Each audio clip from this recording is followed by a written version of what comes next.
Hey guys, this is Krupali Patel and I am second year BBA LLB student of Symbiosis Law School Pune, and I am here to tell you tips and the mistakes I did and the things I did for my oral pleading, and I will also tell you my rank of the oral pleading and how I practiced for it and how it went and what mistakes I did.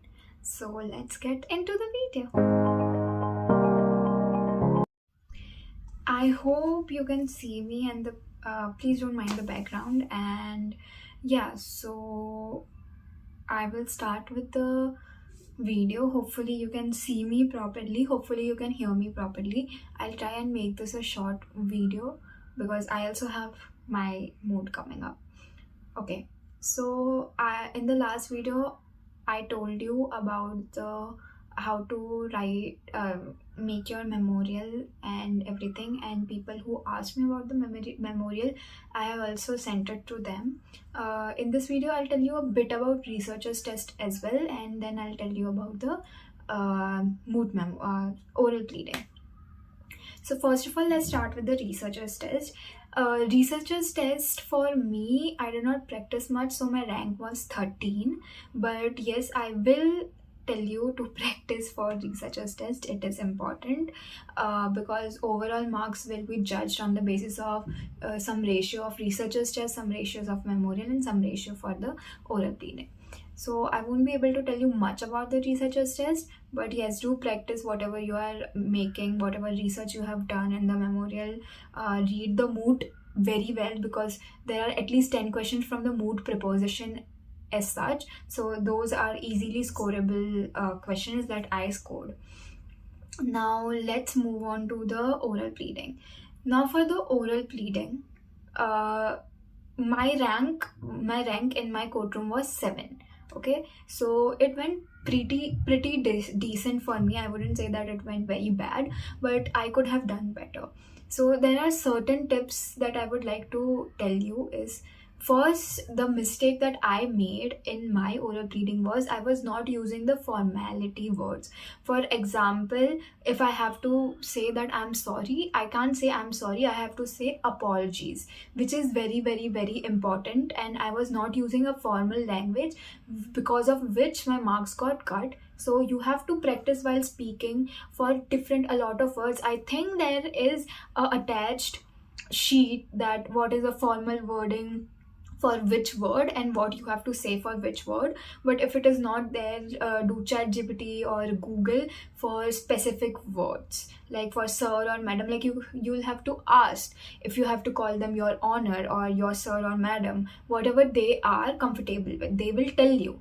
You can just ask in the beginning of your speech, are you comfortable with me calling you sir or madam, or what is the terms that you want me to call you with. They'll tell you your honor or sir, so you'll have to continue with that for the whole speech. Now this is first mistake that I made. Second mistake which was pointed out to me was I was not confident for the first 2 minutes of my speech. The oral pleading. So basically I eventually got confident, I caught up, but for the first 2 minutes I was very nervous, probably because I did it at the last. Like in our courtroom I was last second and I was the second respondent, which was like I went for the last. For speaking I went for the last, which made me more nervous looking at others. Don't do that, don't focus on others. It is your game, it is your oral pleadings. Focus on yourself, focus on your speaking, and what you are speaking is the thing which matters. So what you have to do is basically be confident from this go.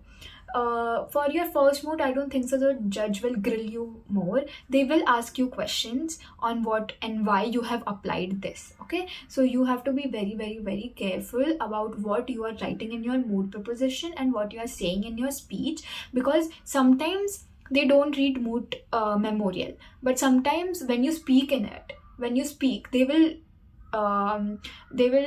tell you, they will pause you there, and they can ask, why did you use it there, how is that applied in that. For example, I think I used I'm not able to remember what provision I used, but probably it was wrong. or it was not something which people have applied in general. So they asked me, why did you apply this, why did you apply that? But I had an answer for that, so I was saved. But for you guys, please do know what you're speaking, how it is applied. Don't go on someone else's research and be like, okay, I did that. Like, even if you are, for example, you did not do the research, you were not in the mental health or physical health to make your own Moot memorial, so you took a help from a friend. So before your oral pleading, you'll have plenty amount of time. Read that a lot. Practice for your oral pleading. It is very important to get a good rank, so that it is good for your confidence as well as getting a national Moot. Yes, the next thing which I would like to tell you guys is that if you are someone who does not like to eat food when you are stressed or anxious, or when you have a big D-Day coming or a big exam coming, don't do that before Moot. I did not eat the whole day, and my Moot was last second, so it took us till 5 or 6 o'clock, because it usually gets late by 1 hour or something. So I was so hungry and I was so anxious and stressed while I was giving my oral round, that when I was speaking, I was not able to speak properly because all the acidity got up, and then I was like, I wanted to puke there and then, and which was not good for my fluency and which was not good for my confidence itself. So please go have something in once in a while.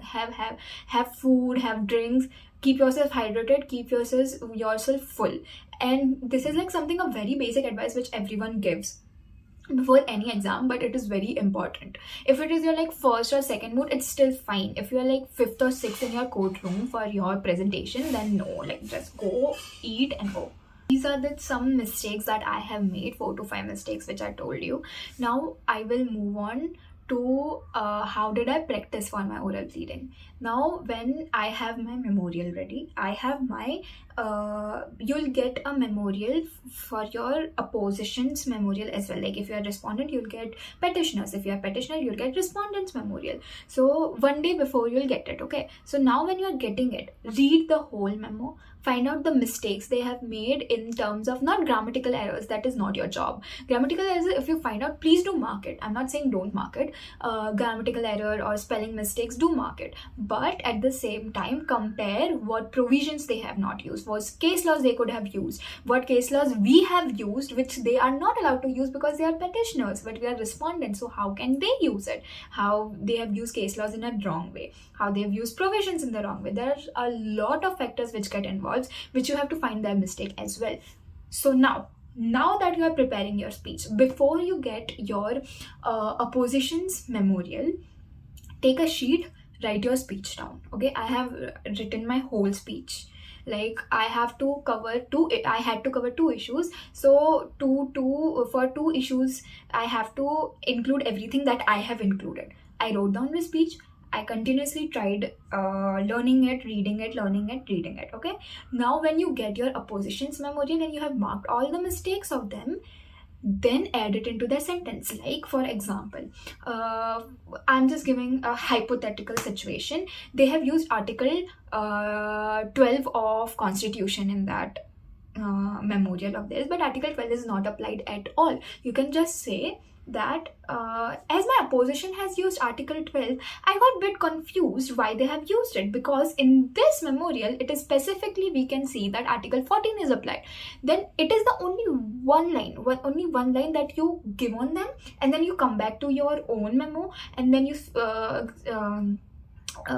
explain how Article 14 is used. So now what you do is, you also point out their mistake, you point out what you have used, like what is right for you to use instead of that mistake, and then you go on explaining your speech, your oral pleading, and why you have used it. So this is very, very important. Do that. If they have not made any mistake, then go on with your speech itself. But everyone makes mistakes. You have also made mistakes in your memorial. So yeah, go ahead with that. If you can find something out of the box, don't hesitate to use it, because it is important factor that you do use something which is out of the box. It might get you marks. We use something out of the box and we did get marks. Yes, that happens. And yeah, so you just prepare a speech, you just prepare what you have to say, you mark it, practice it. I learned the whole thing, but the problem happened that at that time I got so nervous that I read it out. I think for your first moot you'll be allowed to read it out, so it would be okay, but read it in the sense that you are so confident and you can speak it for yourself. But I would recommend you to not read it and learn it and go and speak as such. So I think this is going to be my video for oral pleading. I tried to make it very short, and I'm sorry that I'm not posting daily or posting on a regular basis. I am not very free right now. I have a lot of things going on in my life, and I am trying to deal with that simultaneously. So I hope that you do find these videos helpful, and I hope you have a great moot ahead of you. And wish me luck, and please, please, please wish for me. Okay, so bye bye. Thank you for listening to this video. Bye bye. Thank you for listening to this video.